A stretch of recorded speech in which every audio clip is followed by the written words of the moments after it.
Hey, welcome back to the Disney Plus Saturday Challenge. And today we have Elio. This is the brand new, came out this year. It's 2025. Brand new Pixar film. It is an hour and 43 minutes long. And it tells the story of a young man named Elio who is alone. He feels lonely. Why? Well, ding, ding, ding. His parents were taken from him way too soon. And he has to, he's living with his aunt, who is played by Zoe Saldana. There we go. I don't know why I was going to say Rose, but Zoe Saldana, you know her. She's Gamora. She's in Avatar. She's all over the place. And here she gets to play the aunt of the main character in this, and she's a struggling mom. She works for the military. She works for a a science division that looks for space debris. Now, just so you're aware, I'm not going to spoil the entire film at all. No, not at all. I'm not going to spoil any major plot points or character points. I am going to give you a kind of a rough generalization because I realize there's a lot of people who haven't seen this film, even though it is brand new. And it used to be a time when we would, the brand new Pixar films coming out, oh yeah, we're there, we're packing the theaters. And well, since COVID and since just the invention of Disney Plus, I believe that people were under the impression they could just go, yeah, we'll catch it later. It's Disney kind of cannibalizing their own audience in that sense. And while this is visually, it's gorgeous as ever, gorgeous as anything that Pixar Disney has ever put out. Some of the effect shots in this, again, the entire movie is an effect shot in a sense, but some of the way the characters move, how they use light in certain scenes, it's we've not seen it before. We've not. Where in the past, some of the milestones in animation done through Pixar have been how they use water, how they use hair, how they use hair in water, just the textures, the fact that each strand of hair in many cases is its own individual piece of programming to create some of these characters. It's some astounding stuff. And there's a certain scenes I will vaguely mention a certain scene in which Elio is running from a bunch of kids that he's trying to escape, and the way they use just the darkness and the light and the movement of the characters is just, I know I'm not describing it well. It is just it's really beautifully done. And of course also the use of color and just abstract space oddityness of the whole thing. It's hard to imagine, in this world where we believe so many people believe that aliens exist, and they keep visiting our world, and they somehow keep using the same general materials to fly spaceships millions of light years across a galaxy or galaxies. Somehow they still use steel or some variation of titanium or something. When we think we talk about how they look like cylinders, or they look like I don't know, weather balloons. When we get that kind of stuff, I'm not saying that there can't be life out there, but man, we're making it really difficult.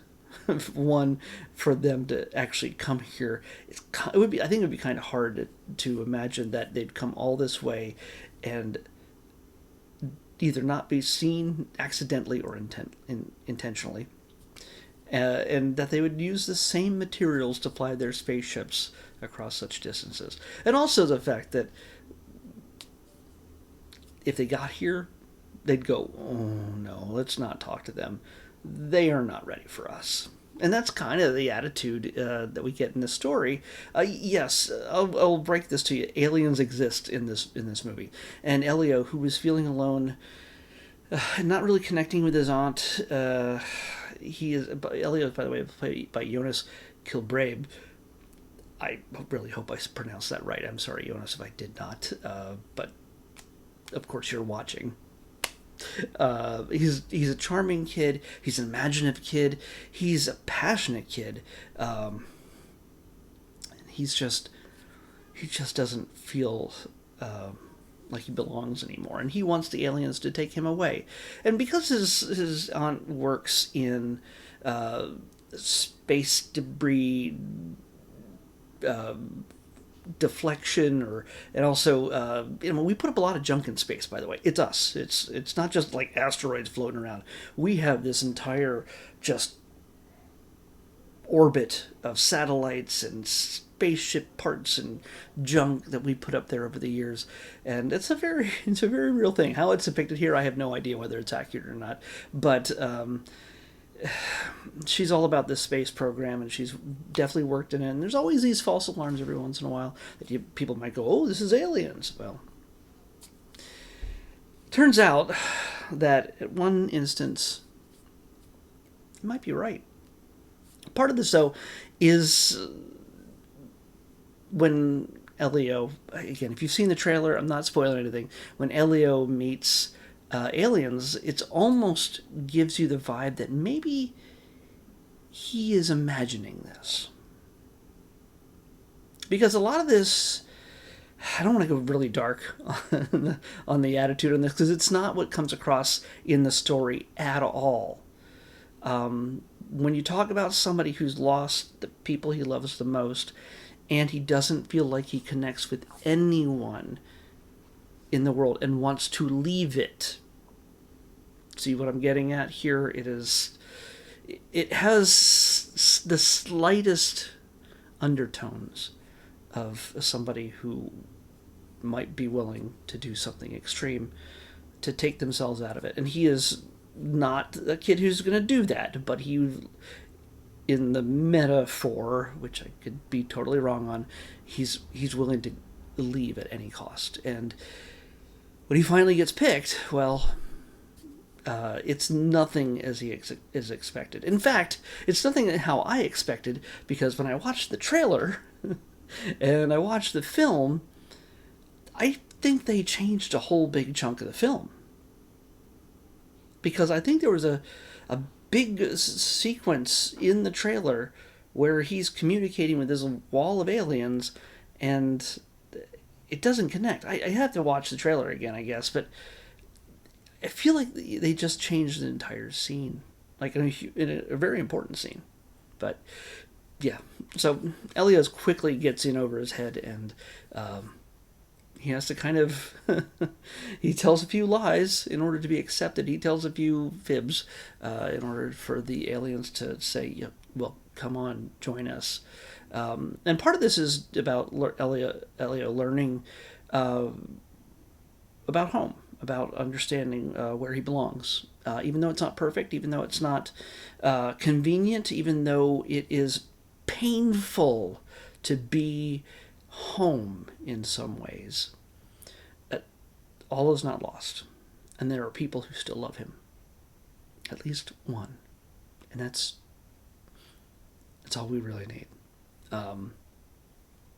So that is kind of the rough structure of this. It hopefully does not give away any of the turns or anything else in the story.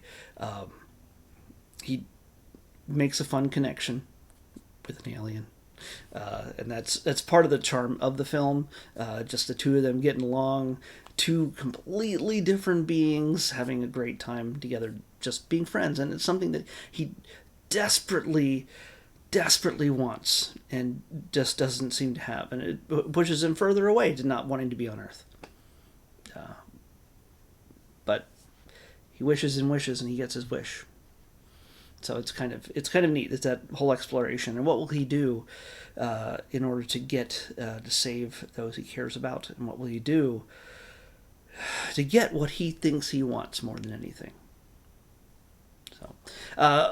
So we talked about the effects, we talked about the general story, the character here. One of the things I have to mention is the actors that they're voiced, do the voices in this. Brad Garrett is clearly in this film. You can't miss Brad Garrett's voice in this. He plays Lord Grygon, the bad guy, let's just say, in this film. Jamil, she plays Ambassador Cuesta, which is the kind of pinkish salmon colored floaty kind of alien. Again, almost nobody's a biped in this. Aliens are alien in this, and that's one of the great things about this. It digs deep into the whole alien species idea. It's further into the Doctor Who and Hitchhiker's Guide to the Galaxy more than it is Star Wars or Star Trek. Star Trek, okay, yeah. They were for their effects purposes. They were mostly all bipeds also. Human, 2 arms, 2 eyes, 2 legs kind of situation. Most of the time. Especially the old Star Trek, because they were on they were on Lucy money, but there wasn't a lot to go around. Okay, there wasn't a ton to go around. So we got those are 2 that we have in this. One of my favorites is Brendan Hunt, who you know from. It was just in my head just a second ago. Apple TV.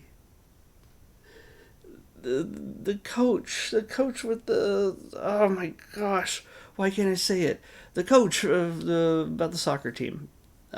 Dang it, I'm gonna have to tap it. Ted Lasso. Dang it, Ted Lasso. He plays the assistant coach. It was the beardo. Yeah. So he's in this, and yeah, there's a few other.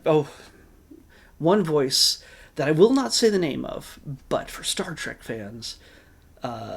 Yes, you will hear it within the first 4 minutes of the film. Even if you just watch the first 4 minutes of the film as a Star Trek fan, you will get to hear a prominent Star Trek actor's voice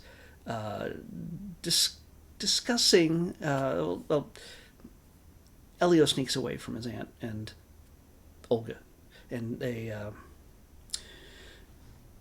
he goes into like a planetarium type of room at like the space museum that they're at, and he triggers something, display, like a light show and a voiceover that tells us all about the deep space probe Voyager. So you might get an idea whose voice that might be, telling the story of Voyager. Not the Star Trek Voyager, but there's an overlap there. Let's see. Of course, Bob Peterson's in this. He's a mainstay with Pixar, and you know him better as Doug, the dog, from Up. He plays the universal user's manual kind of thing. You will hear it. You will definitely, when you hear that voice, that almost disembodied voice, yeah, you'll know it's Doug. So it's to me, again, the lack of audience, I think, for this film this year. I don't know if even the numbers for most films were up to standards, except for maybe Superman to a certain degree. But it's I don't know anybody that saw this in theaters. And again, I don't think it's indicative of the quality of the film. I think it's an excellent film, and I highly recommend it. It is. There are 2 moments in this which kids, little ones, might be freaked out by, but I honestly, without context, I don't see how they would. There's a little bit of horror, but like alien type of body horror type stuff. Without spoiling anything, it won't freak. It honestly, little ones will not probably get freaked out. But yeah, when I saw them, I'm like, oh, they're calling on some very familiar tropes, and some of it's surprisingly scary. It's not like boo, like, nothing gory or anything else, but yeah. It's not like xenomorphs are popping out of the wall or anything, but it's still got at least 2 sequences, very brief, that are kind of body horror-ish. 3 actually. They involve clones. That's all I'm gonna say. But they're just as funny, at least to me, as they are spooky. Like, it's not spooky, scary, just a little scary. So it's a good freaky fun. But yeah, it's a good cast. It's beautifully animated, and it moves. Again, I get the feeling that this thing got rearranged a little bit between the time the trailer was made and the time it was released, and there might be a boatload of bonus features. You know what? When I look at these things,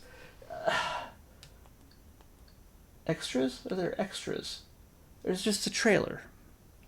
And that's one of the things that I find disappointing when it comes to Disney Plus as compared to, say, getting this on Blu-ray, like home video kind of things.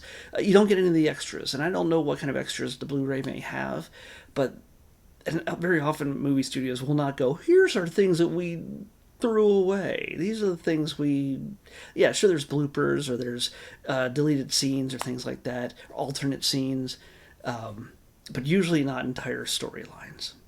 So, yeah, I mean, there might be even a commentary track. I don't even know if they do commentary tracks anymore with the directors or the actors or anything, which would still be neat. I know some friends who are obsessive about those type of things, but